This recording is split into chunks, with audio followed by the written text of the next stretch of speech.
Humane ସାଗରଙ୍କର music ତା ଦେହରେ ଅଛି।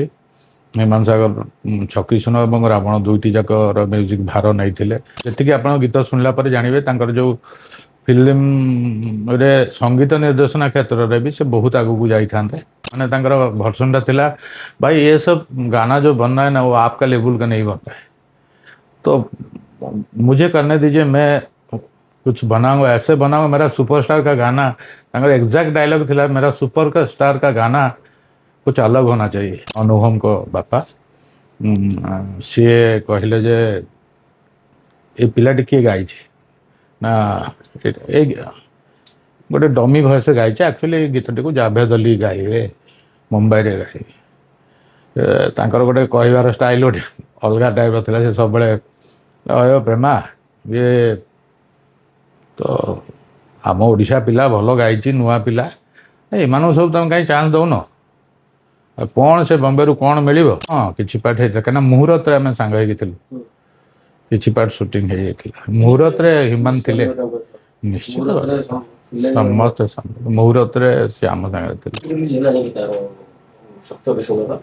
छकी सुनर म्यूजिक आरी भीतर रिलीज हम रिसेंटली गोटे वीक भीतर रिलीज हम और म्यूजिक भी बहुत भल है।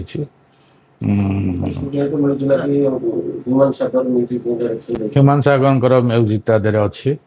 ह्यूमान सागर छकी सुन और रावण दुईटी जाकर म्यूजिक भार नहीं। दुर्भाग्यर कथा से आज आम पाखे नहांती किंतु लिगासी को सम्मान दे छकी सुन और रावण रे निश्चित भाव गीत को स्थान दि जाइए। जदि सी प्रभु पाखु न जाई था निश्चित भाव ओडिशा रे गोटे कंठशिल्पी भाव से सारा भारत रे राज्य सारा भी लोक पसंद करते बाहर भी लोक मैंने शुणा भल पाते जड़े जी आप गीत शुणला जानवे जो फिल्म रे संगीत निर्देशना क्षेत्र में भी से बहुत आगू जाइए किंतु ताहा संभव है एक दुखद विषय। किंतु संगीत अनुभ महांती सिनेमा सब भल हुए से बहुत चूजी सब क्षेत्र में बहुत दीपक जी कैमेरा वर्क कर बहुत सुंदर लाइटिंग कर पसंद आसो गोटे भिन्न गोटे क्लीन मूवी आप देखिए यार आसूचना आपन को दिया होची। बहुत आर्टिस्ट अच्छा सब आर्टिस्ट मान को जस्टिफाए कर क्यारेक्टर कहीं कम बेसी नुह सब क्यारेक्टर इम्पोर्टेंट। प्रथम सिनेमा तो रावण थिला रावण रे म्यूजिक ह्यूमान सागर देते परे परे छकी सुन आड हो गला छकी सुन जेहेतु प्रथम रिलीज होची तेणु आपण मैंने कहींपारे छकी सुन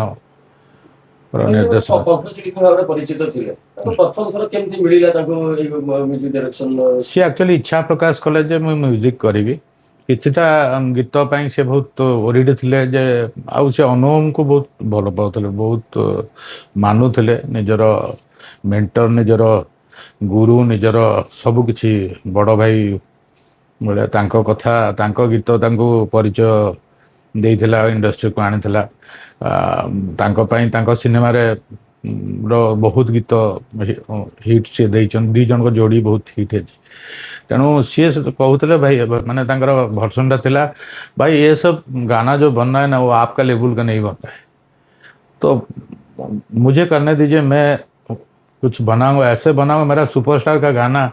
एग्जैक्ट डायलॉग थिला मेरा सुपर का स्टार का गाना कुछ अलग होना चाहिए, मैं करके दिखाऊंगा। और से करके भी देखी आप शुणिले रावण छकी सुन शुणिले से लेवल जमी नेशनल इंटरनेशनल लेवल म्यूजिक से जो काम गुड़ा से करवा जस्ट आरंभ कर प्रथम पाहचरे ही थिले आगु को आउरी किछ किछ करि थांते। सुनिया को आगु मिलुतला कि ह्यूमान सागर को प्रथम चांस अनुभव को बापा को माध्यम रे दैथिले निश्चित कोन थिला से प्रेमानंदर म्यूजिक रे थिला गीतटी ह्यूमान सागर नुआ नुआ आसते अभय सार घरे बसते प्रेमा जान से गीतटी शुणई से गीतटी डमी भयस ह्यूमान सागर गाई सब गीत भितर सार कहले जे ए गीतटा अभय सार जे अभय कुमार महांती अनुभव को बापा सी कहले जे ये पिलाटी किए गाई ନା ଏଇ ଗୋଟେ ଡମି ଭଏସ ଗାଇଛି। ଆକ୍ଚୁଆଲି ଏଇ ଗୀତଟିକୁ ଜାଭେଦ ଅଲି ଗାଇବେ, ମୁମ୍ବାଇରେ ଗାଇବେ। ତାଙ୍କର ଗୋଟେ କହିବାର ଷ୍ଟାଇଲ ଗୋଟେ ଅଲଗା ଟାଇପ୍ର ଥିଲା। ସେ ସବୁବେଳେ ଅୟ ପ୍ରେମା ଇଏ ତ ଆମ ଓଡ଼ିଶା ପିଲା ଭଲ ଗାଇଛି, ନୂଆ ପିଲା, ଏମାନଙ୍କୁ ସବୁ ତମେ କାହିଁ ଚାନ୍ସ ଦଉନ? ଆଉ କ'ଣ ସେ ବମ୍ବେରୁ କ'ଣ ମିଳିବ? ଏ ପିଲାଟି ତ କିଛି ଖରାପ ଗାଇନି, ଆକୁ ଥରେ ସୁଯୋଗ ଦିଆଯାଉ। କ'ଣ ଭଲ ଲାଗୁଛି, ତା ଭଏସ୍ ତ ବହୁତ ଭଲ ଅଛି। ତାକୁ ଏତେ ତ ପ୍ରେମା ନନ୍ଦ ଯାଇକି ତାକୁ ଆଉଥରେ ତାକୁ ଫାଇନାଲ ଡବ୍ କରେଇଥିଲେ ଏବଂ ଗୀତଟି ବହୁତ ଚର୍ଚ୍ଚାରେ ହେଇଥିଲା। ଆଉ ତାପରେ ପରେ ପୁଣି ତତେ ଗାଇଦେଲେ ଗୀତରେ ହ୍ୟୁମାନ ସାଗର ଗୋଟେ ଷ୍ଟାର ସୁପରଷ୍ଟାର ବୋଲି, ଯେତେବେଳେ ସିଏ ବି ଅନୁଭବ ମହାନ୍ତିଙ୍କ ଗୀତ ଫିଲ୍ମ ଥିଲା। ତେଣୁ ତ ଅନୁଭବ ମହାନ୍ତିଙ୍କ ବାପା ପ୍ରଥମ ଚାନ୍ସ ଦେଇଥିଲେ ହ୍ୟୁମାନ ସାଗରଙ୍କୁ ଗୀତ ଗାଇବା ପାଇଁ। ନିଶ୍ଚିତ ଆମେ ଏବେ କହିପାରିବା କି ଅନୁଭବଙ୍କର କିଛି ଅବଦାନ ଅଛି ଏଇ ଯୋଉ ମ୍ୟୁଜିକ?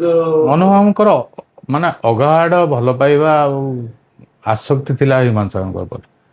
ସେ ଏମିତି ଚାହୁଁଥିଲେ ଯେ ମୋର ସବୁଗୁଡ଼ା ଗୀତ ସେ ଗାଉ ଫିଲ୍ମର। ଆଉ ତାଙ୍କ ପାଖରେ ବି ସେ ଟ୍ୟାଲେଣ୍ଟ ଥିଲା। ସେ ସାଡ୍ ସଙ୍ଗ ଯେମିତି ଗାଆନ୍ତି, ଡ୍ୟାନ୍ସ ନମ୍ବର ସେମିତି ଗାଆନ୍ତି, ଅଲଗା ସିରିୟସ୍ ଗୀତ ଗାଆନ୍ତି, ଫ୍ୟାମିଲି ଗୀତ ସବୁ ମାନେ ଗୋଟେ ଈଶ୍ୱରଙ୍କ ତାଙ୍କର ଗଡ୍ ଗିଫ୍ଟ ଥିଲା ସେଟା, ଯେ ସବୁ ଗାଇପାରନ୍ତି ବହୁତ ସୁନ୍ଦର ଭାବରେ। ଗୀତଟିକୁ କମ୍ପୋଜିସନଟାକୁ ବୁଝିକି ତାକୁ ଅତି ସହଜର ଭାବରେ ଗାଇପାରନ୍ତି।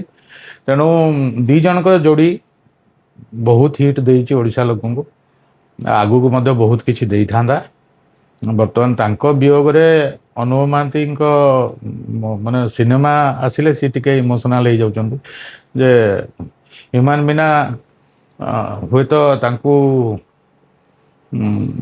ମାନେ ସେ ସ୍ଥାନଟା ଆଉ କିଏ ନେଇପାରିବ ତାଙ୍କ ସିନେମାରେ। ସିଏ ସେଥିପାଇଁ ବୋଧହୁଏ ବର୍ତ୍ତମାନ ସୁଦ୍ଧା ବି ମାନେ ଠିକ୍ ସେ ନାହାନ୍ତି, ଟିକେ ସେ ଖାଲିପଣଟା ତାଙ୍କ ଭିତରେ ଅଛି। ଦେଖାଯାଉ, ସିନେମା ତ ଚାଲିବ, ଜୀବନ ବି ଚାଲିବ, କିଏ ରହିବ କିଏ କାଲି ଅଛି କିଏ ନ ଅଛି ସେ ତ ଅଲଗା। ସୁଟିଂ ସମୟରେ ମଧ୍ୟ ଚାଲିଥିବା ସମୟରେ ବୋଧେ ହ୍ୟୁମାନ ଚାଲି ଯାଇଥିଲେ ନା ସେତେବେଳକୁ ଷ୍ଟାର୍ଟ ହେଇନଥିଲା ସୁଟିଂ? ସୁଟିଂ ବୋଧହୁଏ କିଛି ପାର୍ଟ ହେଇଯାଇଥିଲା ମୋତେ ଲାଗୁଛି।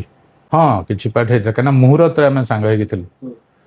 କିଛି ପାର୍ଟ ସୁଟିଂ ହେଇଯାଇଥିଲା। ମୁହୂର୍ତ୍ତରେ ହ୍ୟୁମାନ ଥିଲେ ନିଶ୍ଚିତ ଭାବରେ, ସମସ୍ତେ ମୁହୂର୍ତ୍ତରେ ସେ ଆମ ସାଙ୍ଗରେ ଥିଲେ। ସୁଟିଂ ସେତେବେଳକୁ ଷ୍ଟାର୍ଟ ହେଇଯାଇଥିଲା ଛକିଶୂନର।